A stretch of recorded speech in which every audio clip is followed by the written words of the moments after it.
Selamat pagi Bapak Ibu Saudara semua. Pagi. Tadi bahasa apa lagunya ya? Bahasa Manado. Nanti pakai bahasa yang lain boleh lah. Biarlah semua suku bangsa memuji dan menyembah Tuhan. Amin. 1 bulan yang lalu kita sama-sama belajar mengenai hey Hen, welcome home. 1 bulan yang lalu kita sama-sama belajar mengenai Roh Kudus, di mana Roh Kudus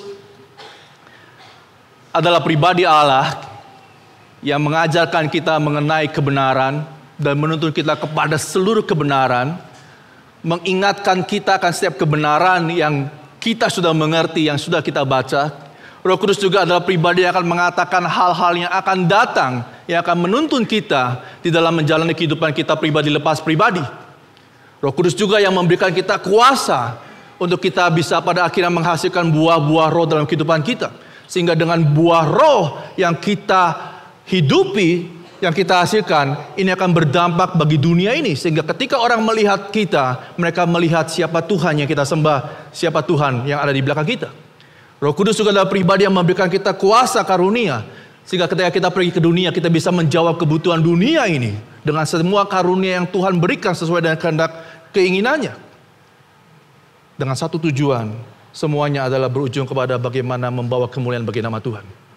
Dan bulan ini kita akan sama-sama belajar mengenai panggilan Tuhan. Kalau bulan lalu kita sudah belajar dan kita sudah tahu bahwa Tuhan bisa berbicara kepada kita. Kalau Tuhan bisa menyampaikan sesuatu kepada kita dan kita orang-orang percaya bisa mendengar suaranya. Hari ini kita akan sama-sama belajar mengenai bagaimana kita menemukan panggilan hidup yang Tuhan berikan dalam kehidupan setiap kita. Saya akan mulai dari Hakim-Hakim 6 ayat 11 sampai ayat yang ke-23. Ini adalah cerita mengenai seorang bernama Gideon. Pada waktu itu bangsa Israel melakukan apa yang jahat di hadapan Tuhan. Dan pada akhirnya Tuhan izinkan di mana bangsa-bangsa lain, bangsa Midian akhirnya berkuasa atas bangsa Israel. Di dalam semua kesengsaraan, di dalam semua penderitaan yang mereka alami, mereka berteriak kepada Tuhan dan akhirnya Tuhan turun dan Tuhan memanggil satu orang yang bernama Gibeon. Kemudian datanglah malaikat Tuhan dan duduk di bawah pohon terbantin di Ofra, kepunyaan Yoas. Orang Ebiezer itu sedang Gideon anaknya mengirik gandum dalam tempat pemerasan anggur agar tersembunyi bagi orang Midian. Malaikat Tuhan menampakkan diri kepadanya dan berfirman kepadanya demikian. Tuhan menyertai engkau, ya pahlawan yang gagah berani. Jawab Gideon kepadanya, Tuanku, jika Tuhan menyertai kami, mengapa semuanya ini menimpa kami? Di manakah segala perbuatan-perbuatan yang ajaib yang diceritakan oleh nenek moyang kami kepada kami, ketika mereka berkata, bukankah Tuhan telah menuntun kita keluar dari Mesir? Tetapi sekarang Tuhan membuang kami dan menyerahkan kami ke dalam cengkeraman orang Midian. Slide berikutnya. Lalu berpalinglah Tuhan kepadanya dan berfirman, pergilah dan dengan kekuatanmu ini dan selamatkanlah orang Israel dari cengkeraman orang Midian. Bukankah aku mengutus engkau? Tetapi jawabnya kepadanya, Tuhanku, dengan apakah akan kuselamatkan orang Israel? Ketahuilah kaumku adalah yang paling kecil di antara suku Manasye, dan aku pun seorang yang paling muda di antara kaum keluargaku. Berfirmanlah Tuhan kepadanya, tetapi akulah yang menyertai engkau, sebab itu engkau akan memukul kalah orang Midian itu sampai habis. Maka jawabnya kepadanya, jika sekiranya aku mendapat kasih karunia di matamu, maka berikanlah kepadaku tanda bahwa engkau sendirilah yang berfirman kepadaku. Janganlah kiranya pergi dari sini sampai aku datang kepadamu membawa persembahanku dan meletakkannya di hadapanmu. Firman-Nya, aku akan tinggal sampai engkau kembali.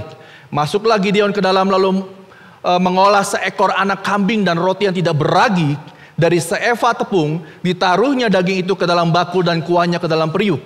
Dibawanya itu kepadanya ke bawah pohon terbantin lalu disuguhkannya. Berfirmanlah malaikat Tuhan kepadanya, ambillah daging dan roti yang tidak beragi itu, letakkanlah ke atas batu itu dan curahkan kuahnya. Maka diperbuatnya demikian, dan malaikat Tuhan mengulurkan tongkat yang ada di tangannya dengan ujungnya disinggungnya daging dan roti itu. Maka timbullah api dari batu itu dan memakan habis daging dan roti itu. Kemudian hilanglah malaikat Tuhan dari pandangannya.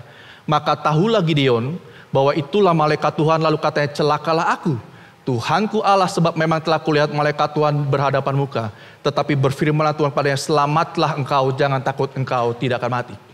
Satu cerita di mana Tuhan menghampiri seorang bernama Gideon pada waktu itu. Dengan satu tujuan, Tuhan ingin menyelamatkan satu bangsa yang disebut dengan bangsa Israel. Dari cerita ini kita akan bisa mendapatkan beberapa hal yang kita bisa pelajari.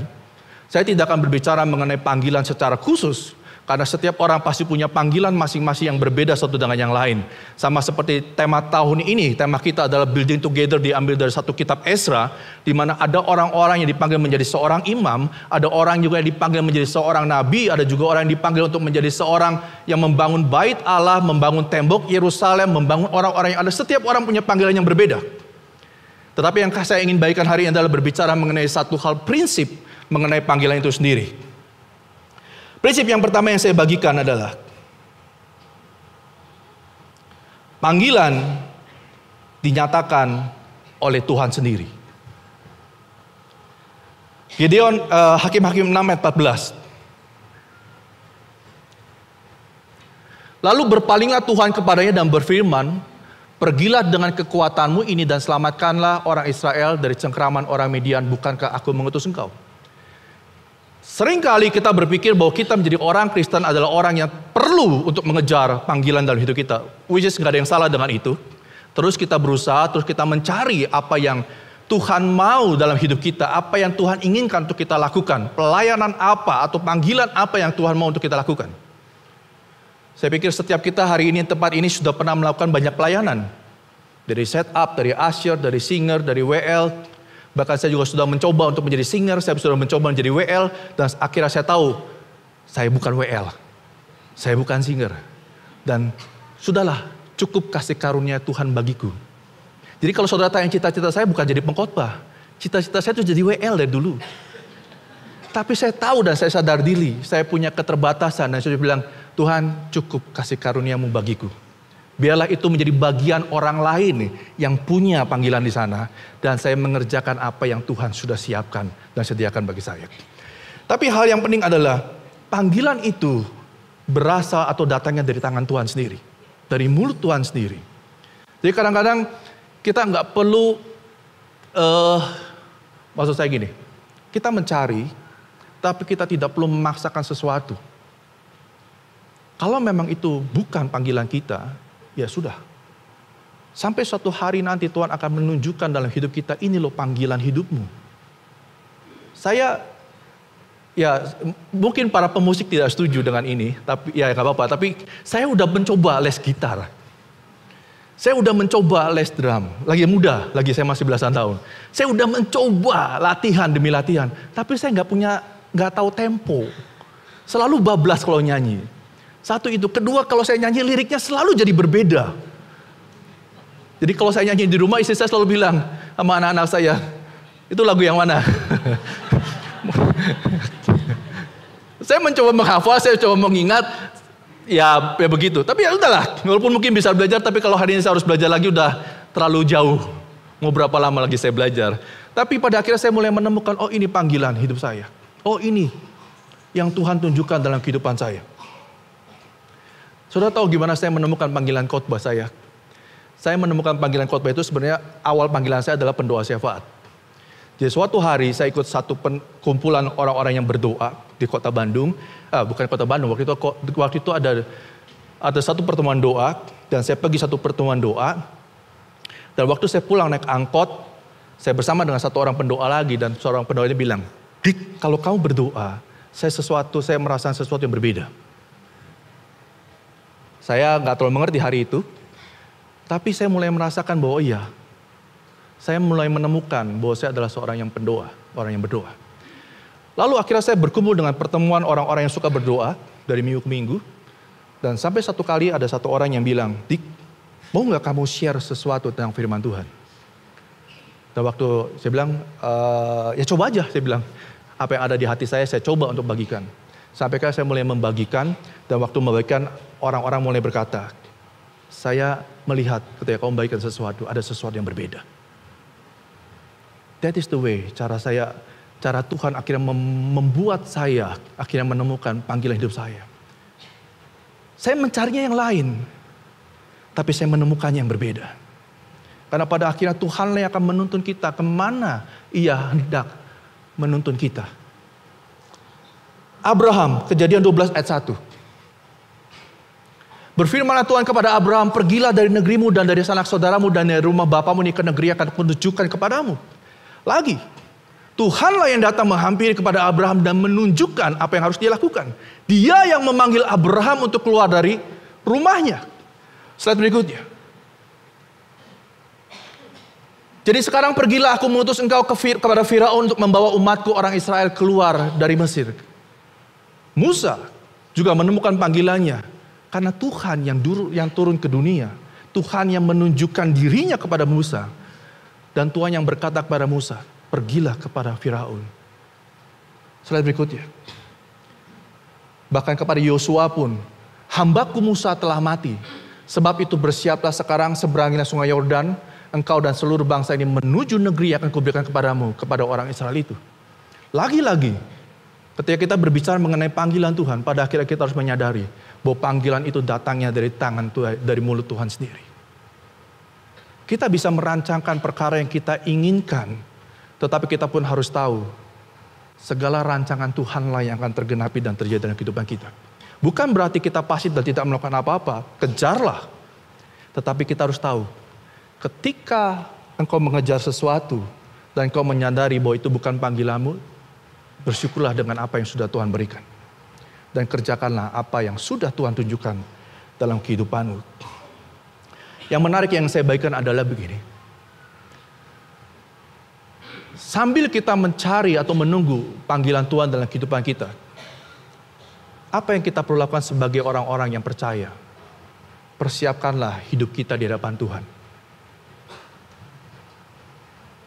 Abraham, Musa, Yosua, Gideon, ketika Tuhan memanggil mereka, yang mereka lakukan adalah mereka melakukan apa yang Tuhan mau dalam hidup mereka.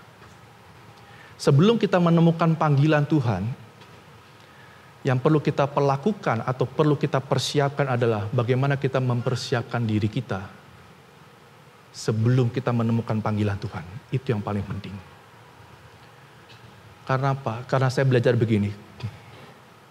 Bertahun-tahun jadi orang Kristen, bertahun-tahun melayani Tuhan, bahkan dalam 4 tahun, 5 tahun terakhir ini, saya mulai melihat pada akhirnya, ketika kita hidup di dalam panggilan Tuhan, maka yang akan kita lakukan bukanlah apa yang kita inginkan dan kita mau, tapi apa yang Tuhan mau.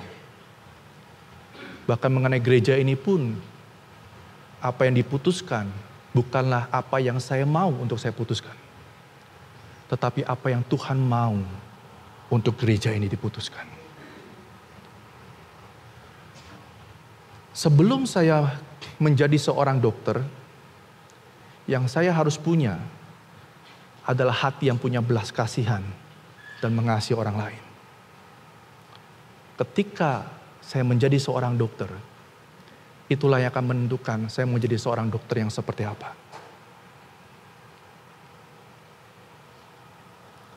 Ketika ada orang-orang yang datang, saudara pernah membayangkan ada orang datang berobat dengan sakit parah, lalu datang dengan mengeluarkan uang dari sakunya, uang 1.000-an, uang 5.000-an, hanya untuk membayar berobat ke dokter. Saya bukan mau underestimate, tapi saya mau menceritakan realitanya. Pertanyaannya, apakah sanggup saudara menerima uang yang diulurkan dari tangan, yang menghitung uang yang mereka kumpulkan dari waktu ke waktu hanya untuk berobat? Gak mudah, saudara. Antara kepentingan orang lain dan kepentingan diri sendiri, batasnya sangat tipis. Dan tidak ada satu orang pun yang tahu ketika saudara dan saya melakukan apa yang menjadi kehendakku atau apa yang menjadi kehendak Tuhan. Saudara yang akan putuskan.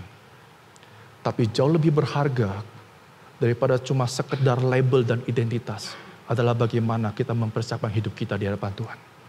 Sampai ketika panggilan itu nyata dalam hidup kita, kita akan bisa menjalankan panggilan itu dengan baik dan benar di hadapan Tuhan. Amin. Yang berikutnya, yang kedua yang saya bagikan. Panggilan berhubungan dengan orang lain. Balik lagi Hakim-Hakim 6 ayat 14.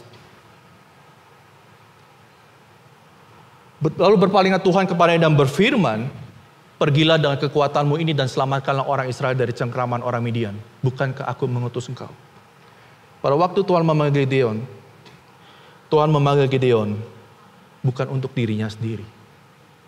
Tetapi Tuhan memanggil Gideon untuk bangsanya, untuk orang-orang yang ada di sekitar dia.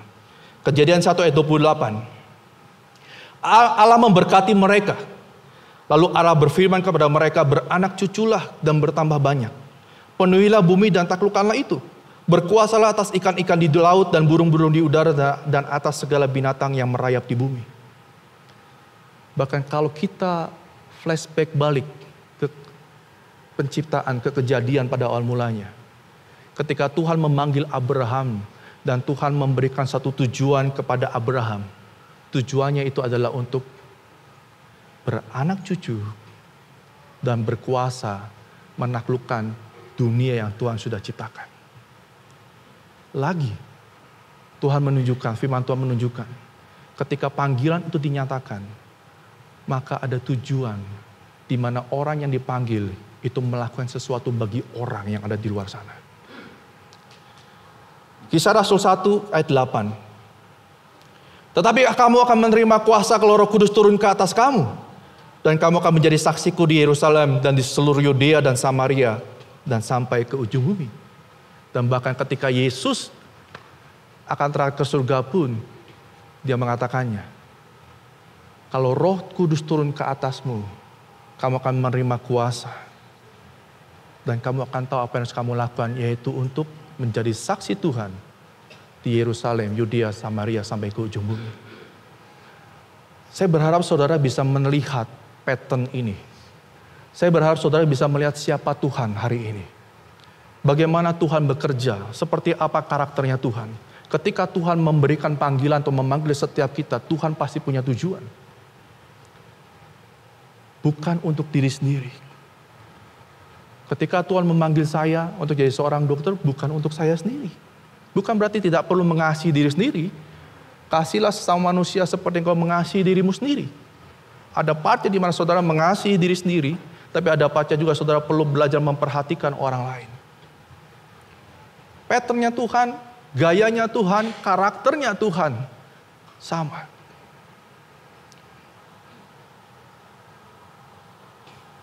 Yang perlu kita lakukan adalah bagaimana kita mempersiapkan hidup kita sebelum kita menemukan panggilan Tuhan. Kalau saya ada di tempat gym, cerita sedikit tentang gym. Ada beberapa tipikal orang, tapi kurang lebih saya memperhatikan ada 2 tipikal orang. Kalau kita nge-gym itu kan kita berkeringat. Kalau kita ambil apa namanya saya juga nggak tahu, barbel atau apa, masukin semua. Ada 2 tipikal orang yang saya perhatiin. Yang satu setelah dipakai tinggalin. Yang satu setelah dipakai semua diberesin, diangkutin, ditaruh tempatnya masing-masing, dan keringat bekas dipakai dia lapin pakai anduk. Saya pernah satu kali, saya habis pakai, saya kan berkeringat banyak, saya nggak bawa anduk. Saya lihat, ada anduk nih. Saya ambil anduknya, saya lap. Begitu saya lap, ada yang nyamperin saya dari belakang. Pak, itu anduk saya, Pak. Saya bilang, maaf, Pak. Saya malu hari itu. Karena anduk orang lain saya pakai lap. Karena saya pikir itu lap. Dalam hati saya, kenapa bawa anduk yang warnanya sama dengan lap yang ada di situ? Tapi itu hal yang paling memalukan kalau saya di gym. Begitu selesai saya kasih anduknya, saya bilang, saya belum selesai setnya, saya bilang, saya pindah tempat aja lah, daripada saya malu. Gitu. Tapi maksud saya gini, bagaimana cara kita hidup? Apakah kita hidup hanya untuk diri kita sendiri? Atau kita hidup mulai belajar untuk memperhatikan orang lain? Saudara mungkin pernah mendengar, atau Saya pernah melihat satu video. Waktu itu ada satu perusahaan melakukan interview banyak orang. Di sepanjang, tapi orang yang menginterview ini melakukan sesuatu yang di luar kebiasaan orang interview. Jadi, di pintu masuk sebelum ruangan itu ada tempat sampah. Dan tempat sampahnya dimiringkan dan sampahnya berserakan di lantai. Ya nggak kotor-kotor amat, tapi berserakan lah. Dari sepanjang semua orang yang datang interview, semua hanya duduk dan diam. Tapi ada satu orang yang begitu datang, dia membereskan semua sampahnya dan dia menaruh. Singkat cerita, interview selesai. Semua orang yang interview tidak diterima kecuali satu orang itu. Yaitu orang yang mengambil sampah dan menaruhnya ke tempat yang semula. Saudara pernah mendengar sebuah cerita, saya pernah mendengar sebuah cerita ada orang yang sebenarnya mau di-hire untuk bekerja, tapi hanya karena mencuci piring yang seenaknya sendiri tidak bersih, orang itu mempertimbangkan untuk meng-hire orang tersebut. Maksud saya begini, betapa pentingnya sebuah karakter dalam kehidupan kita. Cari orang pinter banyak. Saudara bisa bayar orang pinter, cari orang pinter di dunia ini banyak. Tapi cari orang yang berkarakter, itu nggak banyak. Kepintaran, kepandaian, satu orang, saya lupa saya mengatakannya. Kepintaran dan kepandaian membuat kita menduduki sebuah jabatan. Ya. Tetapi karakter akan membuat kita bertahan di dalam jabatan tersebut. Bahkan naik ke atas. Dan pada akhirnya itulah yang sama-sama kita lihat. Yang kita cari adalah orang-orang yang punya karakter dalam hidup ini. Sebelum kita mengenal panggilan hidup kita, adalah baik buat kita orang-orang Kristen, orang-orang percaya. Bangun karaktermu terlebih dahulu. Bangun gaya hidupmu yang baik terlebih dahulu. Karena karakter inilah yang nantinya akan menentukan kemana kita akan pergi dan kemana kita akan berada. Hal ketiga yang saya bagikan adalah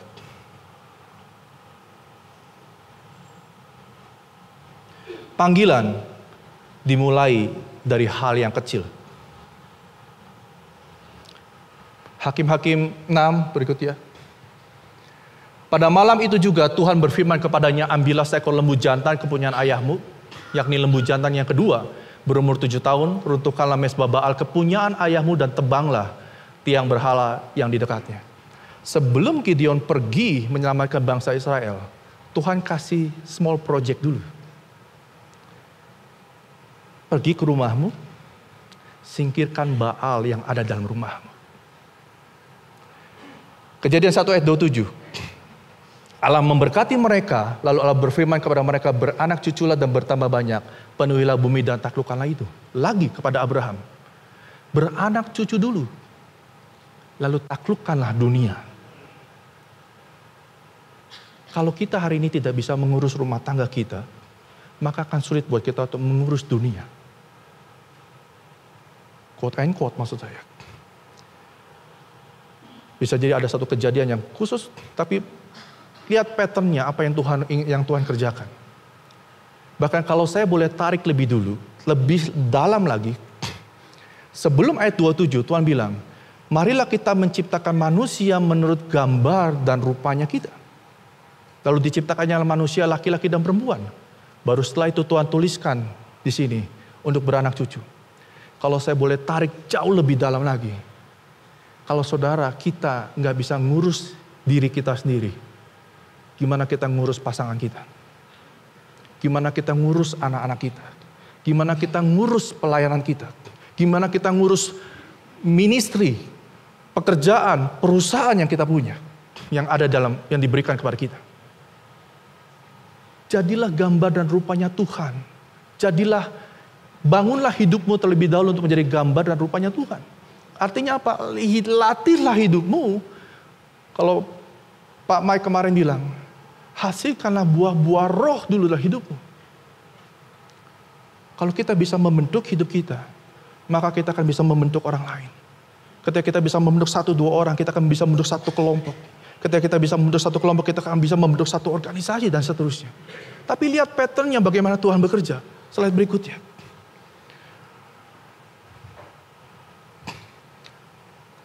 Pergilah, kumpulkanlah para tua-tua Israel dan katakanlah kepada mereka, Tuhan, Allah nenek moyangmu, Allah Abraham, Ishak dan Yakub telah menampakkan diri kepadaku serta berfirman, aku sudah mengindahkan kamu. Juga apa yang dilakukan kepadamu di Mesir. Kepada Musa. Sebelum Tuhan menyuruh Musa untuk membebaskan bangsa Israel, apa yang Tuhan katakan pada Musa? Pergi kepada tua-tua bangsa Israel terlebih dahulu. Lagi, sebelum melakukan satu hal yang besar, yang kecil dulu lakukan. Beresin dulu yang kecilnya. Tetapi kamu akan menerima kuasa kalau Roh Kudus turun ke atas kamu. Dan kamu akan menjadi saksiku di Yerusalem, seluruh Yudea, Samaria, sampai ke ujung bumi. Lagi, Yerusalem, tempat di mana para rasul itu ada hari itu. Setelah Yerusalem, Yudea, daerah di luar sana. Samaria, dan bahkan sampai ke ujung bumi. Mulailah dari hal yang kecil. Panggilan tidak berbicara mengenai satu hal yang dramatis, yang spektakuler. Tapi panggilan akan dimulai dari satu hal yang kecil. Sebelum saya bisa berkhotbah di atas panggung, saya mulai dulu berkhotbah di depan 2 atau 3 orang. Setelah 2-3 orang, sebelum 2-3 orang, klasik cerita ini, tapi ini benar saya lakukan. Pada waktu saya berlatih untuk saya bisa berkhotbah, saya latihan tuh di kamar kos. Dan hari itu nggak ada orang di kamar kos. Dan saya cuma belajar firman Tuhan. Dan saya berdiri, saya membayangkan bahwa ada banyak orang di depan sana. Dan saya membagikan apa yang Tuhan ingin sampaikan. Tidak ada orang. Tapi saya melakukannya di dalam ruangan yang tersembunyi. Lalu sampai pada waktunya, saya bagikan di depan 2-3 orang. Di depan sekelompok orang, home cell. Lalu membagikan di dalam sebuah gereja. Lihat patternnya saudara. Lihat bagaimana Tuhan bekerja.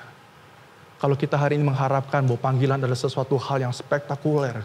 Bahwa suatu hari nanti kita akan ada di sana. Bisa jadi benar. Untuk hal-hal yang tertentu. Sesuatu yang khusus. Tetapi kalau kita melihat cara kerjanya Tuhan hari ini. Lihat bagaimana dia melakukan sesuatu. Slide berikutnya.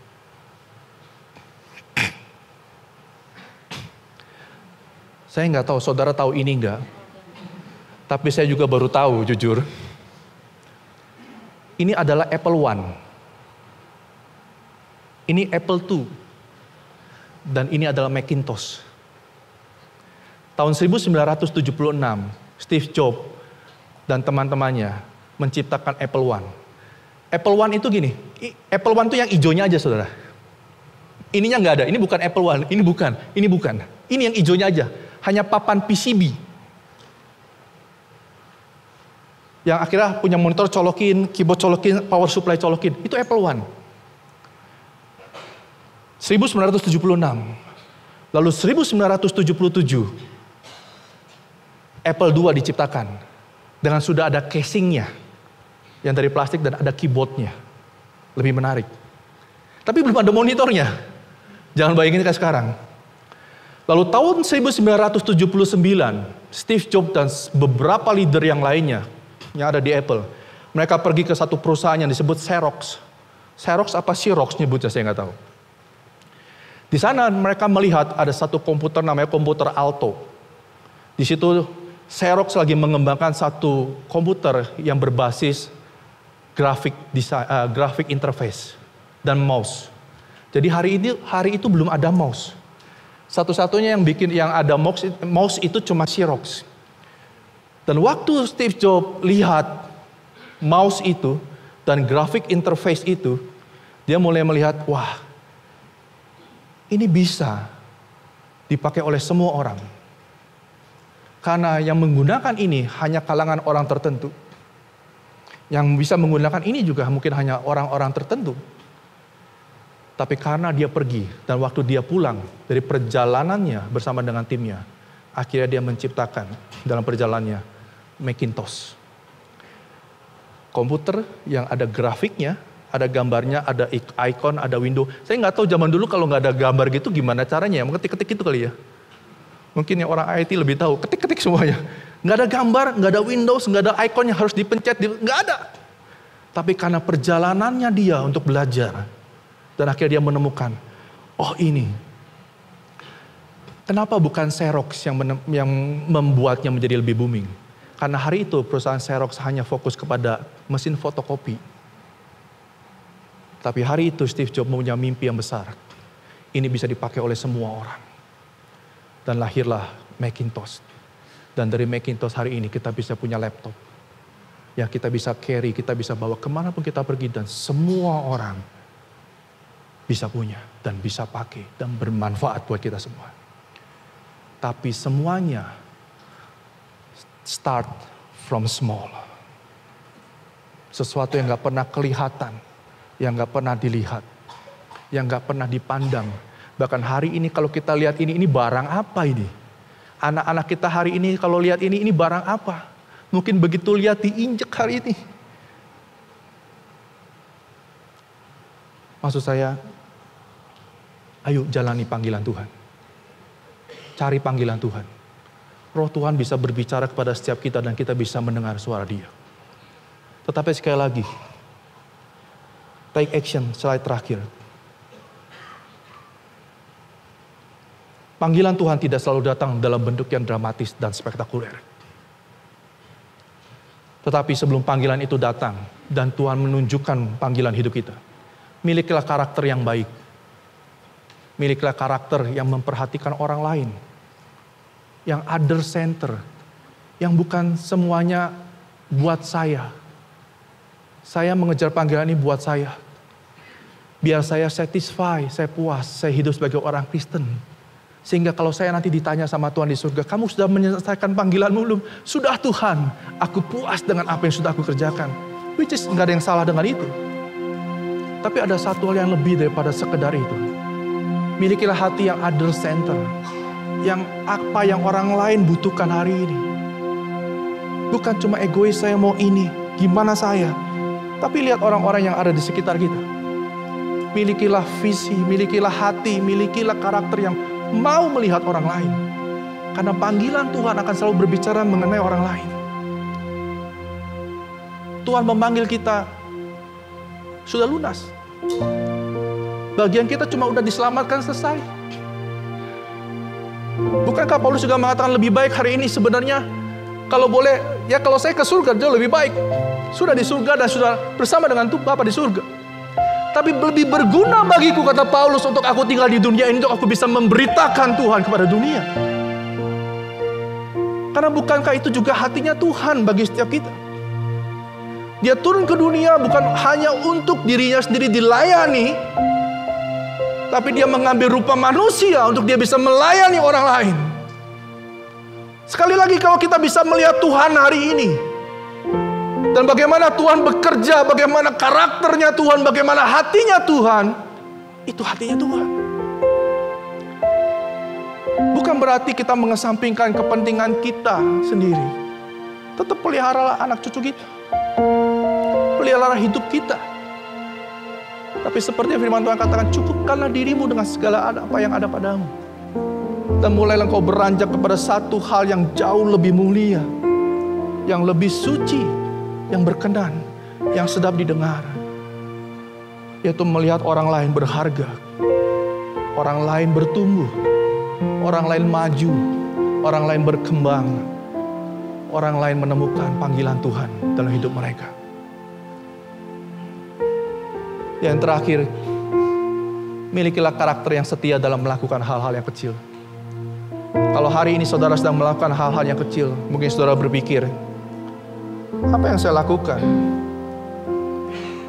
Gak seberapa, kecil. Orang gak lihat apa yang saya lakukan. Saudara jangan berpikir bahwa singer lebih baik dibanding barista yang ada di bawah. Saudara jangan berpikir pemain musik lebih baik atau pengkhotbah lebih baik dibanding orang yang bebersih di bawah. Ukuran Tuhan bukan metodenya, bukan jenisnya.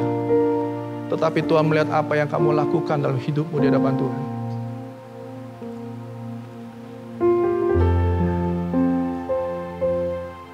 Setia.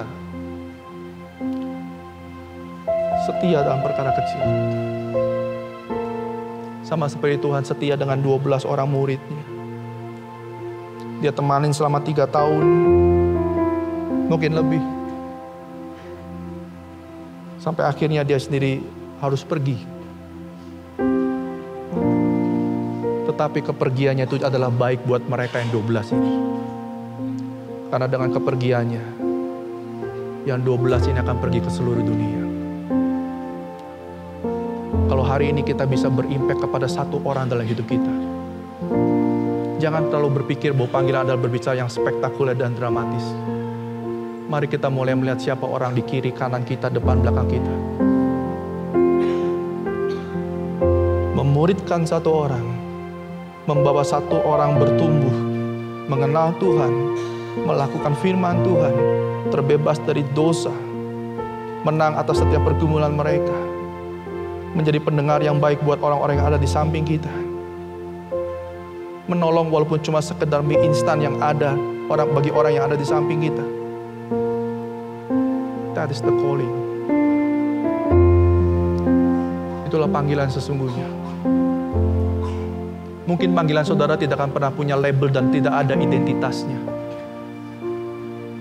Gak seperti WL, gak seperti singer, gak seperti pianis, gak seperti drummer, gak seperti pengkhotbah. Mungkin hari ini panggilan yang saudara sedang lakukan gak ada namanya. Gak apa-apa. Biarlah itu jadi satu PCB yang tetap ada di dalam tempat dan di atas meja. Ketika keyboard bisa nempel akan berfungsi dengan baik. Ketika monitor tertempel pada PCB alat yang hijau itu, yang cuma selembar papan, yang orang gak mengerti itu lembaran apa. Tapi ketika monitor tercolok, maka muncul satu gambar yang besar, gambar Allah di dalam dunia ini. Bukankah gak apa-apa? Kalau kita hanya cuma sekedar papan yang tergeletak di atas meja. Tapi justru itulah panggilan kita. Untuk menghubungkan orang, untuk melihat monitor surgawi dalam hidupnya. Amin. Mari saya undang saudara untuk bangkit berdiri.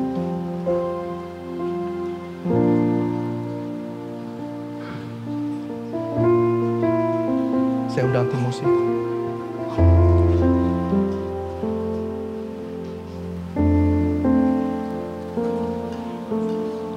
Bapak yang mengucap syukur Tuhan hari ini. Roh Kudus, terus nyatakan isi hatimu dan apa yang menjadi kehendak-Mu Tuhan bagi setiap kami. Bawa setiap kami Tuhan, jemaat-Mu, gereja-Mu ini Tuhan, untuk melakukan apa yang menjadi kehendak-Mu Tuhan.